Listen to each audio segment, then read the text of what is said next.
Okay, so my name is Tara Ingalls. Thank you all for joining. I am the owner of Tingalls Graphic Design and Website Development. We just moved into the Cahill Shopping Center, so we're located in Fitchburg. This is the second to last of a series of workshops that I put together called Munch and Learns to try to give some marketing advice, tips, and tricks. We'll have one that I'll announce at the end of the presentation today, having to do with iPhone directories, so stay tuned for that. And as I said, if anything comes up during the call that or during the Zoom call that you have any questions or you want to put something in the chat, I'll be monitoring that to be able to answer any questions that you have. So we're going to go ahead and get started. So today we're going to be talking about website search engine optimization. We're going to be talking about a very specific kind of search engine optimization called content-based search engine optimization. But I wanted to kick things off and share a little bit about what is search engine optimization, or SEO for short. So basically, my definition is that it's a variety of strategies and tools to enhance the visibility and ranking of your website or your company in search engines. And that can be Google, that can be Bing, Yahoo, whatever search engine that you're using. So that's a little definition of what search engine optimization is. A couple SEO myths that I want to bust right off the bat is that SEO is a one-time fix that you can add it to your website and never touch it again. That's definitely something that we'll talk a little bit about why that's not the case and why it's not something that you can just buy. A lot of people ask if they can add an SEO to their website, which I think is funny, but it's obviously just good for me to understand what the education level is of our clients. The second is that you'll have instant results. SEO takes time, sometimes months, to see an actual reaction when it comes to any changes that you're making, any overhauls you're doing to your website. So it's not a instant thing by any means. Another often misunderstood thing about SEO is I can add and stuff keywords in my website. I can just add graphic design, website design, wherever I want in lots of different places, but it's more than that. And I'll go over what I mean by that and why that's not the case. The fourth one is that it's guaranteed. No one can promise you that top spot. And if they do, run the other direction. It's just very difficult to make that promise.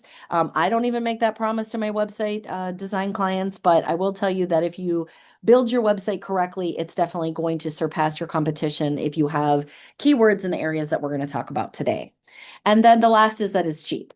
Anybody that offers you ongoing monthly search engine optimization that isn't putting a real structured plan behind that, or if it's $20 a month, $50 a month, whatever it is, it's definitely not a cheap thing to do.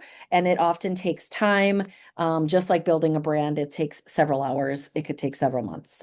So just keep that in mind if somebody's talking about cheap SEO, or even the word affordable SEO can be sometimes tricky. So just keep that in mind.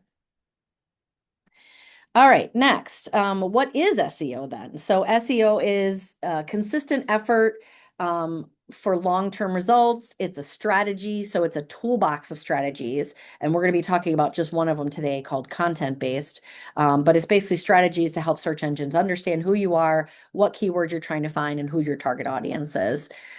SEO in general is about content, tons of different content, valuable, relevant, optimized content for your target audience. And then there are technical aspects of search engine optimization, which I'm going to go over, such as site speed, image optimization, the number of words that appear on a page, etc., that kind of thing. So again, we're going to talk about what content-based search engine optimization is, which is identifying the right keywords for the target audience you're trying to reach, adding keywords where Google is looking for them. And Google is very transparent about this. And you can go out and say, how to optimize my website for Google, how to optimize my website for Bing, Yahoo, whatever search result you're trying to gain ranking for. They're very transparent about where they want to see these keywords. And our designers have been building websites for years, and it's just almost second nature that they build website with a lot of these strategies, because our best effort is to get your website the best chance it can have right off the bat when we launch your website. So we want to make sure we're putting these keywords in the right place. And then other content-based strategies is to create high level or high quantity relevant content, which is kind of a no-brainer. So that's what we're going to talk about today. So First things first is a lot of people ask me, how do I know what keywords are that people are searching for my particular business? And the best way to do it is to kind of brainstorm, just to get out a pad of paper, write down what you think the keywords are. Stay away from using any jargon, acronyms, anything that people might not know if they're not in the industry. And brainstorm with staff, brainstorm with your clients, friends, and family. Just say, if you were trying to find my business, what would you put into Google to look for me? Or what would be a key phrase that you would be looking for to find my business? And, then you could study search results, which I'm going to show in a next slide. Um, Consider long tail key phrases. And what I mean by that is maybe somebody's looking for we're going to talk about a home remodeler client is going to be what I'm going to use as an example today.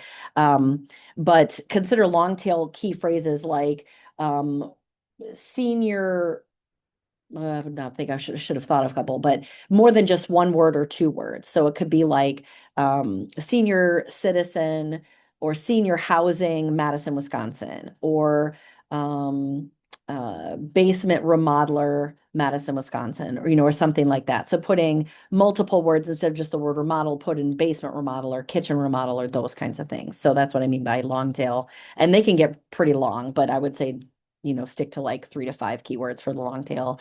Look at your competition. There are tools out there where you can run your competition's website through a keyword analyzer and find out what they're using. If they're ranking higher than you, chances are that they're using keywords that are similar to yours, and it's not stealing if you do the same services as them. So check out, go into the incognito mode in your browser or um, in Chrome, I think it's called incognito.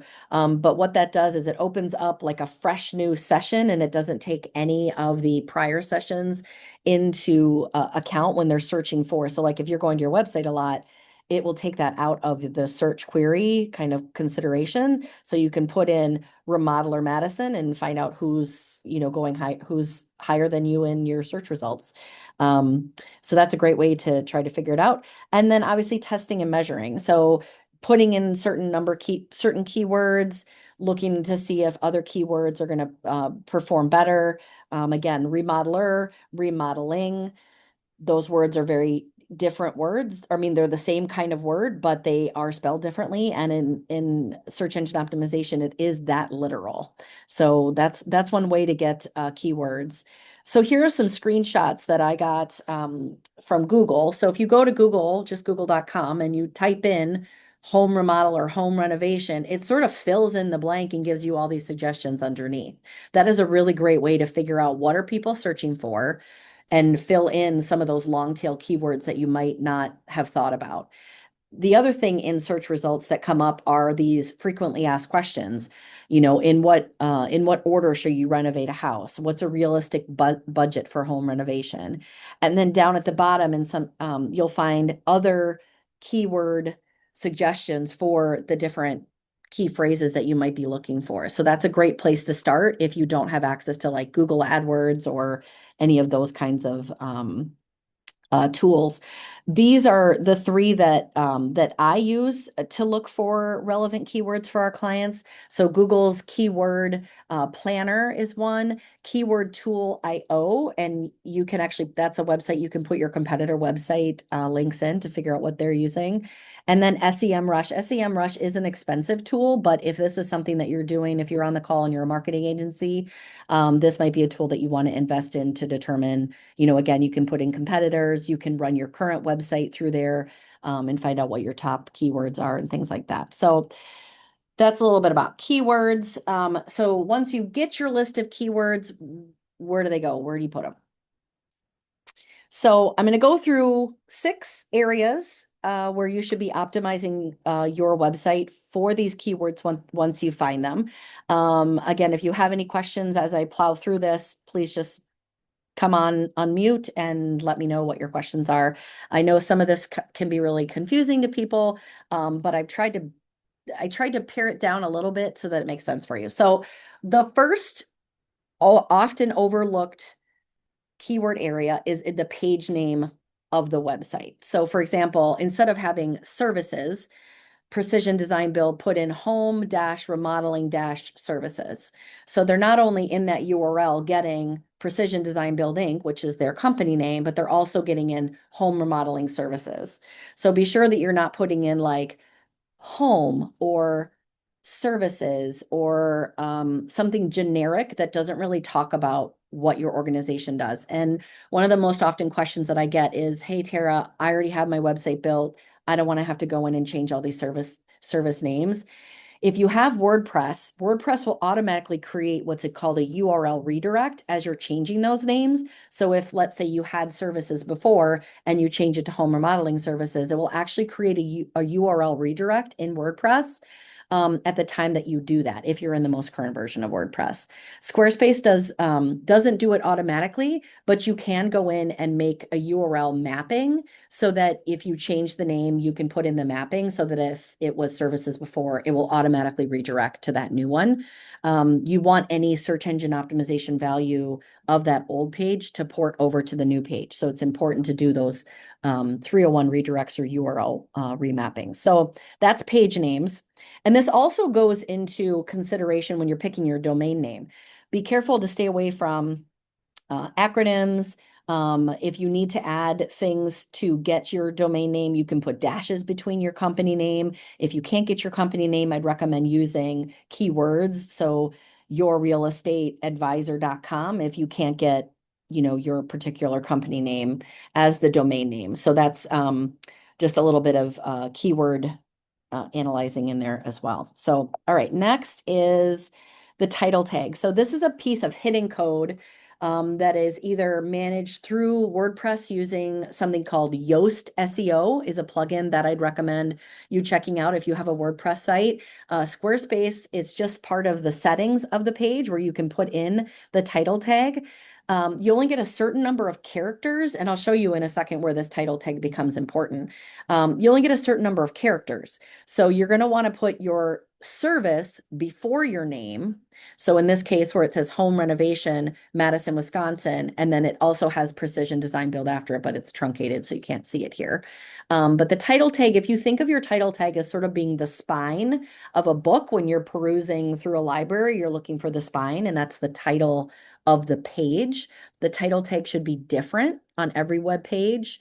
So don't put the same keywords in every title tag, and I'll show you why that won't make sense in a second here. So the title tag is a very, very often missed opportunity to get some keywords in there. So 2A, so a little extra piece here. So this is a search result, right? So if you were to go to Google and search home renovation, you're going to get basically 3 different pieces of content in that search result. You're going to get, whoops, boy, jumping ahead.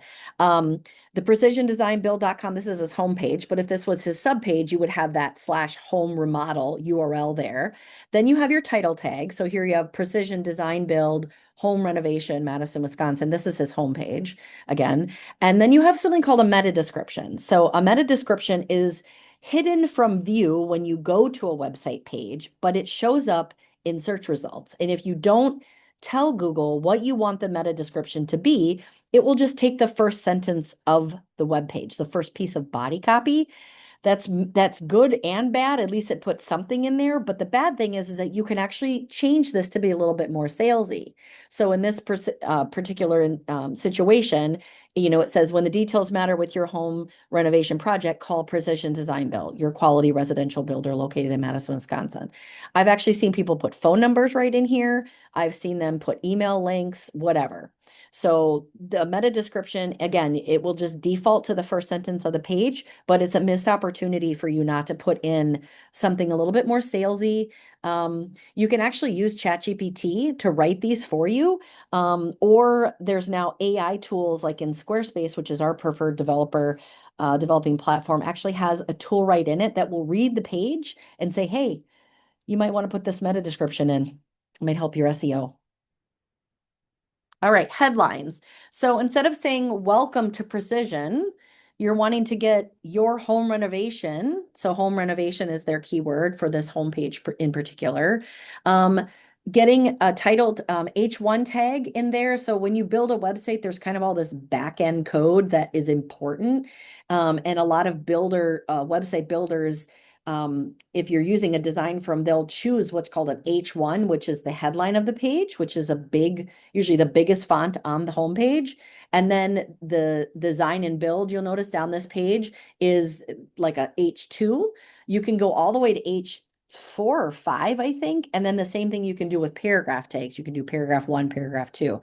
And it's a little counterintuitive that the H1 would be the biggest because it's number one, but for me, for all intents and purposes, for this particular Munch and Learn, it's the most important. So headline one, number one, make sure you've got keywords in your headlines. This is also something that I am guilty of is not making keyword rich links. So instead of saying click here and having the click here be a link, the link should be keyword rich. So click here for a home renovation quote, or click here for our demolition services, or whatever it is. So the actual link that you're trying to link to something should be keyword rich. And that, again, I think is a very easy fix for us to just go in and highlight a couple words and make that full link a keyword rich link. All right, 5 and 6 kind of go hand in hand, but this is every time somebody says their website's not doing well and I do an audit on their website, we most often find that they're not labeling their images before they upload them to their website. So this is a screenshot from Precision's homepage. They just added this little film strip feature to their homepage to kind of showcase some of their work. And they sent us the photos, and the photos were labeled from whatever their iPhone was like, DCS 049 blah, blah, blah, .jpeg, right? So that's how your phone will label your images. And a little sidebar is that if you have an iPhone, you can actually change that to be whatever you want. So instead of it being IMG for an image, you could have it say like Tingalls dash design dash whatever. So if you're in the home remodeling or you take lots of photos for your business on your phone, you can change that. So then at least it defaults a little bit to have some keywords in there. But in this case, for this particular photo, we put in and we changed the file name from DCS blah, blah, blah to sunroom dash design dash precision dash design build. And you want to put dashes. You can use dashes or underscore, but Google prefers dashes. You can put as many characters in JPEGs as you want. Why does it keep doing that? But I would put in, your company name, your location, and a description of whatever the photo is that you're looking at. So this is really important. If you learn nothing from today's call, start doing this to your website images. And this is for logos, graphs, charts, PDF downloads, whatever you're uploading to your website should have a file name that is reflective with keywords, your company name, and your location if you can fit it. All right, so going along with that, the American Disability Act wants for screen readers to be able to read these images, right? So if somebody has a disability and they can't read your screen, Google has now said, hey, we're going to make alternate text tags a search engine optimization feature. And so when you're describing the photo, you want to describe it to somebody who'd be reading I have a typo there. Sorry about that.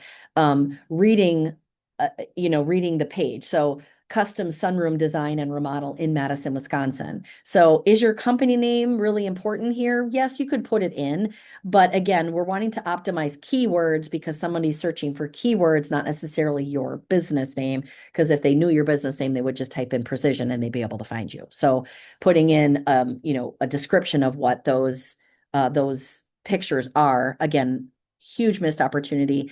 I forget to do this sometimes, so I have to like slap myself on the hand to remember to do it, but it is something that's really important, especially for galleries. Oh, huge missed opportunity on gallery pages. And this is why. So if somebody's Googling sunroom design and build Madison or near me or something like that, and you have that image labeled and alternate text tag, it's going to show up in Google Images. So if you're like, oh, and then they click on that image and they go to their website, that's a no-brainer, right? So especially if you're in an image kind of industry where you want to have really high-end, great, classy images, label them because people will also pin this on Pinterest and save it to their, whatever. They're going to bookmark it. So this is why it's important to label images. All right, so that was my 6 areas, and I know that I flew by this, and that's okay. I'm going to send you guys a link to the recording so you'll be able to review it again. But I'm going to give you a bonus tip. So this is something that is, to me, something that I think that every website should have is a frequently asked questions page. And the reason why is that you can ask frequently asked questions and then answer them right on your website. You're going to get tons of keywords. You could write a blog per frequently asked question and talk about why you should hire Precision, why they're better than other people in the industry. Search engines love this kind of content because, like I showed you in a previous screen, they're already like filling in the blanks of like what the most popular questions are about your particular industry. And again, you can put in extra keywords. So that's what I got you. Well, if you don't, I forgot I put this slide in. So if you don't know what people are asking about, just ask ChatGPT or ask any AI content-based software. And I put in this, what are 20 FAQs about home renovation? And it spit out 20 questions. Some of them may apply, some of them might not. But if you're looking for social media content, blog content, or an FAQ page content, this is a no-brainer. Fill that, get these questions, fill this out, and this could also be a great white paper for you to hand out during your bidding process as well. So use AI, leverage AI. It's a huge time saver for you. So that's what I got for you on today's Munch and Learn about search engine optimization. I hope you learned a lot. I have 2 offers for you here before we close or open it up for questions. I do have one more seminar for the spring series here, and that's about iPhones. So if any of you have an iPhone and you use the map feature or the Hey Siri feature, you're going to want to listen and come to this event. So I recently found out that there is a directory listing through Apple. It's in beta, but it is working for most users to be able to create a directory listing for your business. You can add photos just like Google. You can add maps. You can add photo galleries. I don't think you can do reviews on it yet, but it's a huge opportunity for you not to be doing Apple Business Connect. So if you can't make this event, go to Apple Business Connect and it'll do step-by-step instructions on how to claim your listing and get that updated. So just like Google, the yellow pages are dead and gone. So we have to be getting online and doing these directories. So get this set up.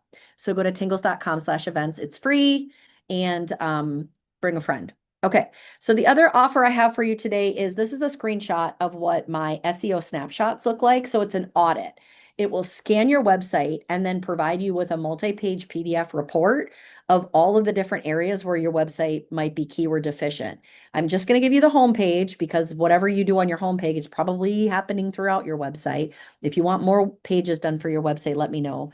There's just a small fee for that. So if you're interested in this, just put audit in the chat and maybe your website address just in case I don't have it. And I will send you this free PDF report. It's going to break down your website using it's going to tell you whether or not your website is optimized for mobile, on-page search engine optimization, whether or not your links are keyword friendly, your page speed, and there's some other gems in it as well. So again, if you're interested in getting this free audit, just throw audit and your website address in the chat and I will get that to you. So thank you again for joining me today. If anybody have any questions, feel free to come on. And otherwise, thank you for attending. And again, for those that have attended today, I will get notified that you attended and I will send you the video. So if you want to go back in time and read over anything that I have put together for you today, I would sure love to get any feedback from you. So do I have any questions from anybody? See a couple people putting their audits in the chat. Okay, I have one question. Yeah. If you did a facts page, would you recommend that it should be like in your header, like of your homepage, or can it just be like living like in a drop-down menu? It Like, definitely, do you know what it I'm doesn't, saying? Yeah. yeah, it doesn't have Okay. to, as long as it's linked from somewhere, Google will read it and index it, but it has to be linked from somewhere. So I did have somebody who wanted to have an FAQ page, but didn't link it to the website anywhere, and then it never got read. So I would definitely you can put it in your footer if you don't want to put it in your header. That'd be a good place for it. Um, Uh, yeah, it just has to be linked from a page in your website. Okay, that makes sense. Yeah. Thank you. All right. Thanks, Melanie. Anyone else? Don't be shy. I have a question about the alternative text tags. Yeah. Um, is it something that I was told like you could get sued if you don't have your website accessible for people with disabilities? Is that true? I actually had a dental office reach out to me and said that a competitor of hers was had been audited and there was some legal action regarding her website for ADA compliance. I will say that it is very difficult to get true ADA compliance. Let me actually stop sharing here and I can put a link in the chat for what we use here at Tingles, unless one of my designers has that handy. Um, so again, it is very difficult to get true ADA compliance. Oops, I need to end my slideshow here. Go back to Zoom. Okay, here is the one that we use. So you can run your website through this. And what we do is we look at any red flags and fix the red flags. So red flags are going to be like something that is true 100%, like not good for, so it might be like blue text on a black background. So there's no contrast, or you might be missing a text tag, or an image isn't labeled right, or a phone number is too small, something like that. I would recommend that you run your website through this. You have to do it for every page of the site. That's one downside. Okay. But usually, if you run it through your homepage and maybe one or two service pages, it will actually, you'll see a pattern, be like, oh, yeah, we didn't do that for any of our images. We need to do that. I don't know anybody personally of my clients that have been sued. I know in Europe, it's a little bit more stringent and more, they're cracking down a little bit more on um, not only like the ADA, there's this isn't called American Disability Act, but in Europe, Hmm. they are making sure that if you submit your information in any way, shape, or form on a website, there has to be a privacy policy and a terms and conditions on the website to basically say, hey, this is what I'm going to do with that information. But I don't know anybody that has been sued. I would just say if you go through the effort of doing what you can to alleviate the red flags, there's yellow and green, there's green flags and there's yellow flags, but it's pretty amazing how easy it is to go through the website and see the flags and just make the text changes or make the alternate text changes in the website. So let me know what you Okay. think of that.